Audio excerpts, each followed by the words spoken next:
Dear students, आज हम discuss करेंगे कुछ स्टीरियो आइसोमर्स को। लेकिन उससे पहले एक छोटा सा टॉपिक है, एसिमेट्रिक और डिसिमेट्रिक मॉलिक्यूल्स क्या होते हैं वो मैं आपको बता दे रही हूँ। तो अगर एसिमेट्रिक मॉलिक्यूल्स की बात करें तो ये होते हैं these molecules lack all elements of symmetry, that is there is no Cn, sigma, Sn and I।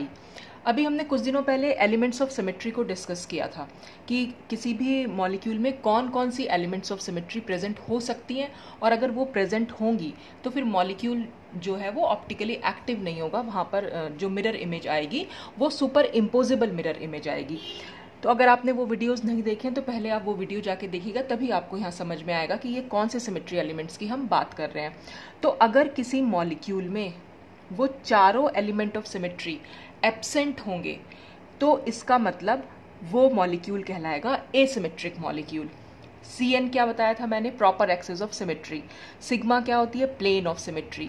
Cn को हम कहते हैं ऑल्टरनेटिंग एक्सिस ऑफ सिमेट्री, या हम इसको बोल देते हैं इम्प्रॉपर एक्सिस ऑफ सिमेट्री। और I हमारी होती है सेंटर ऑफ सिमेट्री। तो अगर ये चारों एलिमेंट ऑफ सिमेट्री किसी भी मॉलिक्यूल में एब्सेंट हैं तो मॉलिक्यूल को हम बोलेंगे कि मॉलिक्यूल है एसिमेट्रिक मॉलिक्यूल। फिर आता है डिसिमेट्रिक मॉलिक्यूल। अब डिसिमेट्रिक मॉलिक्यूल क्या होते हैं, these molecules have Cn but lack sigma, Sn and I।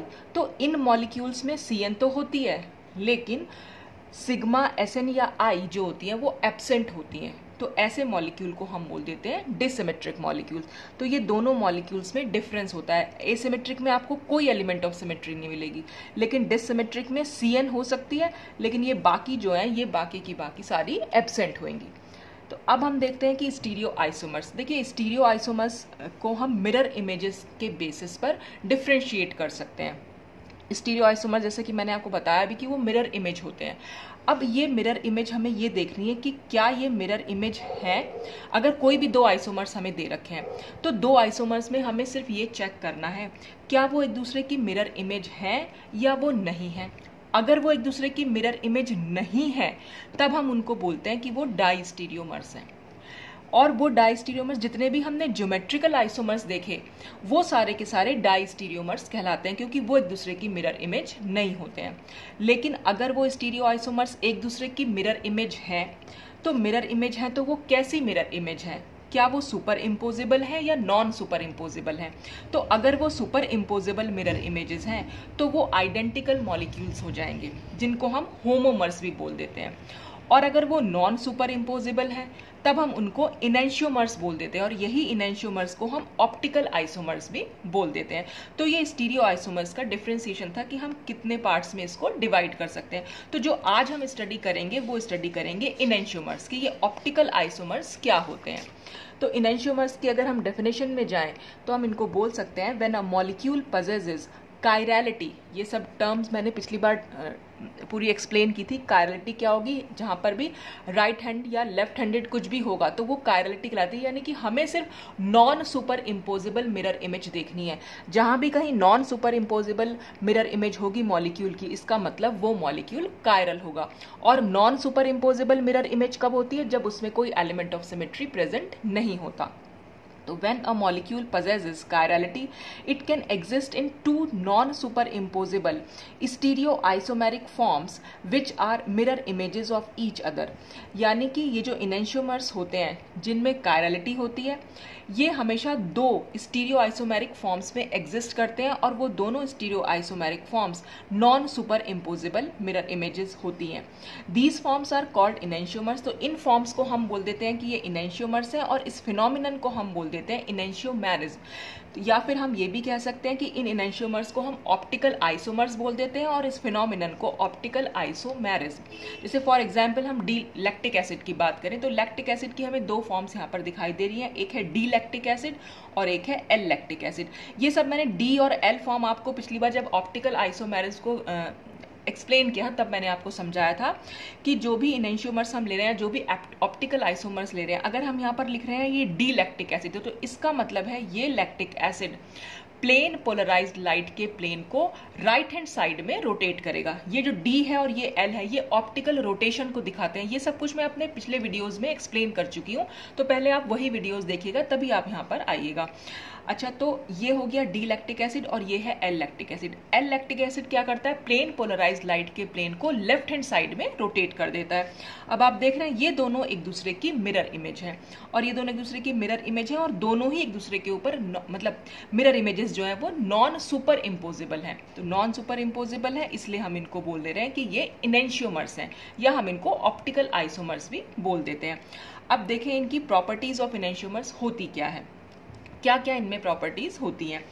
तो enantiomers have identical physical properties but they differ in their action on plane polarised light. इनकी फिजिकल प्रॉपर्टीज सेम होती हैं, identical means same physical properties होती है, लेकिन plane polarised light के तरफ इनका जो एक्शन होता है वो डिफर करता है। जैसे कि मैंने आपको बताया कि जो डी होता है वो राइट हैंड साइड में इस लाइट को रोटेट कर देता है, और एल जो होता है वो लेफ्ट हैंड साइड में रोटेट कर देता है।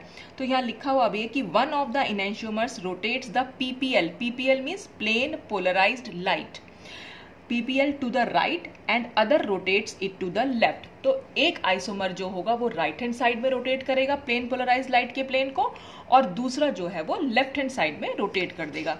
तो इस तरह से हम इसकी ये पहली प्रॉपर्टी को देख सकते हैं। अब सेकेंड प्रॉपर्टी क्या है, each enantiomer shows the same chemical reactivity with a chiral reagent। अकाइरल मतलब ऐसा रिएजेंट जिसमें ऑप्टिकल एक्टिविटी नहीं है।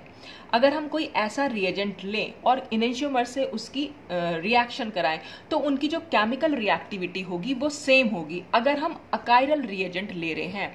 यानी कि हम कह सकते हैं कि enantiomers react with achiral reagents at the same rate, दोनों सेम रेट से अकाइरल रिएजेंट के साथ रिएक्ट करेंगे। जैसे फॉर एग्जाम्पल हमने यहाँ ले लिया 2-ब्रोमोब्यूटेन और हमने उसका S कॉन्फ़िगरेशन ले लिया, तो S फॉर्म क्या करेगी, अकाइरल रिएजेंट हमने क्या लिया, कोई हाइड्रोक्साइड आयन ले लिया, तो हाइड्रोक्साइड आयन, तो ये हो गई हमारी SN2 रिएक्शन। इसमें होना क्या है, ये Br यहाँ से निकलेगा और OH इसकी जगह पर आ जाएगा। तो SN2 मैकेनिज्म के थ्रू हमारा बन गया R2 ब्यूटेनॉल। ठीक, अब SN2 क्या होती है ये तो सब कभी हम डिटेल में पढ़ेंगे आगे। फिलहाल आपके लिए यही कि प्रोडक्ट जो हमारा ये बना ये R2 ब्यूटेनॉल, और अगर हम इसका ही S कॉन्फ़िगरेशन वाला कंपाउंड ले, यानी इसका ही इनेंशियोमर अगर हम ले लें एक और, तो वो इनेंशियोमर क्या करेगा, इसी अकाइरल रिएजेंट के साथ उसी रेट के साथ रिएक्ट करेगा जिस रेट के साथ ये वाला कर रहा है। मतलब कहने का मतलब है दोनों की केमिकल रिएक्टिविटी सेम रहेगी अगर हम अकाइरल रिएजेंट ले रहे हैं, यानी दोनों ही, चाहे हम R ले लें चाहे हम S ले लें, वो इस हाइड्रोक्साइड आयन के साथ सेम रेट के साथ रिएक्शन को प्रोसीड करेंगे। दोनों का रेट ऑफ रिएक्शन जो होगा वो सेम होगा। नंबर थर्ड प्रॉपर्टी क्या है, each enantiomer shows the different chemical reactivity with chiral reagent. अब अगर हम कायरल रिएजेंट ले लें, कायरल रिएजेंट का मतलब जिस भी रिएजेंट में ऑप्टिकल एक्टिविटी है, तो क्या होगा, तब केमिकल रिएक्टिविटी जो है वो डिफर करती है। कैसे, देखिए अगर हमने एक मिक्सचर ले लिया R और S कॉन्फ़िगरेशन वाले इनेंशियोमर्स का, और हमने रिएक्शन करा दी किसी कायरल एंजाइम के साथ, और वो कायरल एंजाइम क्या था, डी एमिनो एसिड ऑक्सीडेज हमने कुछ ले लिया, सपोज हमने कोई कायरल एंजाइम लिया है वहां पर, तो वो ये कायरल एंजाइम क्या करता है, ये इस R के साथ तो कंबाइन करता है लेकिन इस S इनेंशियोमर के साथ कंबाइन नहीं करता, ये ऐसा का ऐसा ही अनरिएक्टेड रह जाता है। यानी इसका एक्शन सिर्फ इस पर तो हो पाता है लेकिन इस पर नहीं हो पाएगा, ये एज इट इज आपको रिएक्शन में मिल जाएगा। देखिए ये S था हमारा, S ऐसा का ऐसा ही हमें वापस मिल गया, जबकि रिएक्शन जो है इसकी इस पर हो गई है, तो ये ऑक्सीडाइज कर दिया, इसने इसको ऑक्सीडाइज कर दिया। हमने ऑक्साइडेज जितने भी एंजाइम होते हैं वो जो भी हम यहाँ पर इनेंशियोमर ले रहे हैं उसको ऑक्सीडाइज करेंगे, तो ये इसको तो ऑक्सीडाइज कर पाता है लेकिन इसके साथ कोई रिएक्शन नहीं करता। तो जो कायरल रिएजेंट अगर हम कोई ले रहे हैं तो रिएक्टिविटी डिफर करेगी, और अगर हम अकायरल रिएजेंट ले रहे हैं तो दोनों की केमिकल रिएक्टिविटी जो है वो सेम रहेगी। अब नेक्स्ट प्रॉपर्टी क्या है, द इनेंशियोमर्स में डिफर फिजियोलॉजिकली, इनका फिजियोलॉजिकली भी ये डिफरेंस शो करते हैं। जैसे कि डी हिस्टिडीन इज स्वीट, जो डी हिस्टिडीन इनेंशियोमर है, हिस्टिडीन एक कंपाउंड हुआ, उसका डी अगर हम फॉर्म ले रहे हैं तो वो स्वीट होती है नेचर में, जबकि एल हिस्टिडीन जो होती है वो टेस्टलेस होती है। ऐसे ही अगर हम निकोटिन ले रहे हैं, एल निकोटिन ले रहे हैं तो वो ज्यादा पॉइजनस होता है in comparison to D nicotine. तो फिजियोलॉजिकली भी ये एक दूसरे से डिफर कर सकते हैं। अब हम आते हैं इनके कुछ एग्जाम्पल्स पर। एग्जाम्पल में जैसे हमें अगर पता लगाना है कि दो मिरर, अगर हमारे पास एक मॉलिक्यूल दे रखा है तो हम उसकी मिरर इमेज बनाकर देखेंगे। ठीक है। और मिरर इमेज अगर नॉन सुपर इम्पोजेबल हो गई तो फिर वो हम कहेंगे कि वो एक दूसरे के लिए इनेंशियोमर्स हैं, वो दोनों इनेंशियोमर्स हो गए।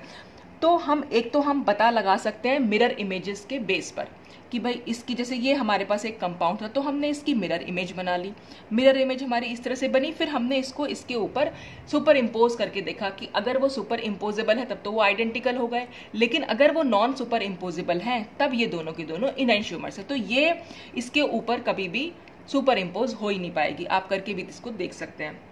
दूसरा तरीका क्या है, एक तो हमने मिरर इमेज बना ली, लेकिन हर बार हर मॉलिक्यूल की मिरर इमेज बनाना हमारे लिए पॉसिबल नहीं हो पाता। तो हम क्या करते हैं, फिर हम उसका कॉन्फ़िगरेशन निकाल लेते हैं। तो कॉन्फ़िगरेशन अगर हम निकाल रहे हैं, जैसे हम सपोज इसका कॉन्फ़िगरेशन निकाल रहे हैं, ये निकल के आता है एस। अब ये एस कैसे आया होगा, तो ये मैंने आपको पहले समझा भी दिया है। आर एस नॉमेनक्लेचर जब मैंने आपको समझाया था तब मैंने सब समझाया था कि आर कैसे होता है और एस कैसे होता है। तो आप वहां जाकर पहले देखिएगा कि आर एस नॉमेनक्लेचर क्या होता है, तभी आपको यहाँ समझ में आएगा कि इस कार्बन का एस कॉन्फ़िगरेशन है, इसका भी एस है।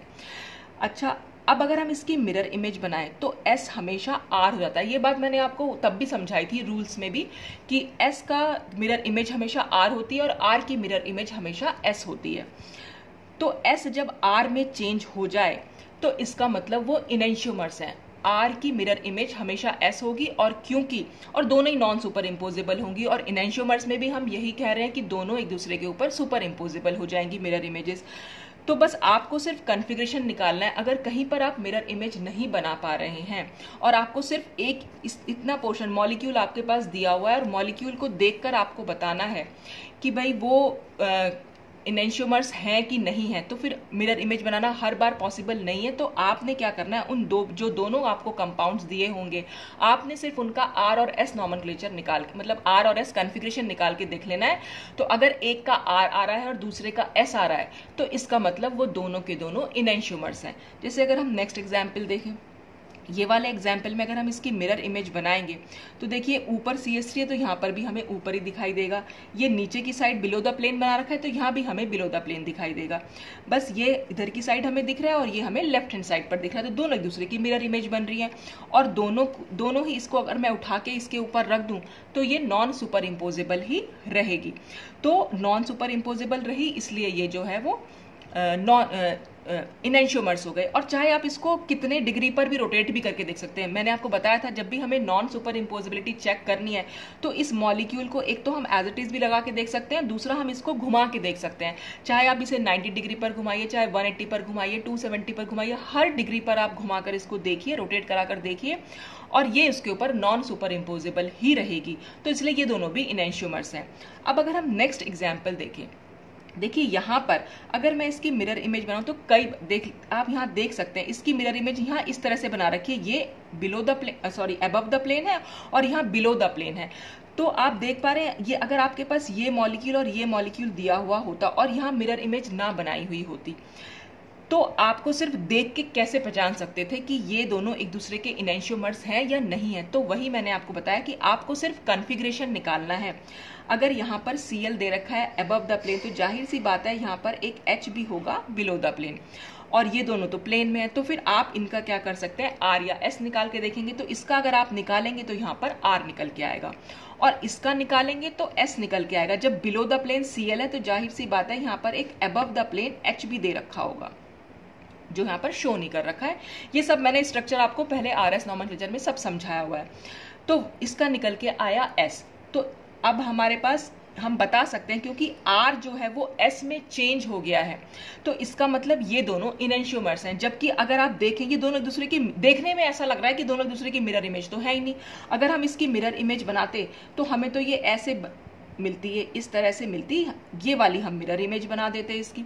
लेकिन यहाँ जो बना रखा है वो तो ऐसा लग ही नहीं रहा है। तो क्योंकि यहाँ पर रोटेशन करा रखी है इन्होंने, इसलिए हमें नहीं पता चल रहा। तो कई बार ये एग्जाम्पल मैंने इसीलिए रखा कि अगर आप मिरर इमेज ना बना पाए तो सिंपल सा है, आप कॉन्फ़िगरेशन निकाल के देखिए कार्बन का, और कार्बन का कॉन्फ़िगरेशन अगर चेंज हो जाए तो इसका मतलब वो इनेंशियोमर्स हैं। अच्छा, अगर हम नेक्स्ट एग्जाम्पल की बात करें, नेक्स्ट एग्जाम्पल में आप देख रहे हैं फिर से हमने ये फिशर प्रोजेक्शन ले रखा है। यहाँ पर ये इसका कॉन्फ़िगरेशन निकालेंगे S, तो देख रहे हैं आप S जो है चेंज हो गया R में, और R जो है चेंज हो गया S में। तो एस आर और आर एस बन रहा है, यानी कि कॉन्फ़िगरेशन में चेंज हो रहा है, तो इसका मतलब ये दोनों एक दूसरे के इनेंशियोमर्स हैं। तो कभी भी अगर आर एस में चेंज हो या एस आर में चेंज हो या आर आर एस एस में चेंज हो या एस एस आर आर में चेंज हो, या फिर ऐसा भी हो कि आर एस हो और एस आर में चेंज हो जाए, या एस आर हो और ये आर एस में चेंज हो जाए, तो इस तरह से हर पॉइंट पर आप देख रहे हैं कॉन्फ़िगरेशन जो है वो चेंज हो रहा है।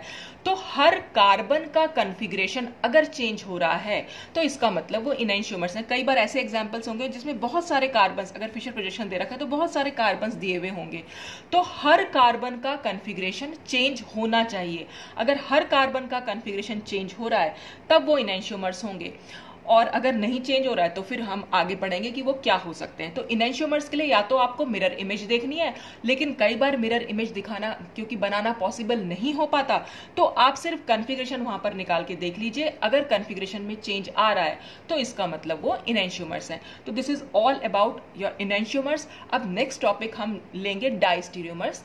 तो आज के लिए बस इतना ही। Thanks for watching.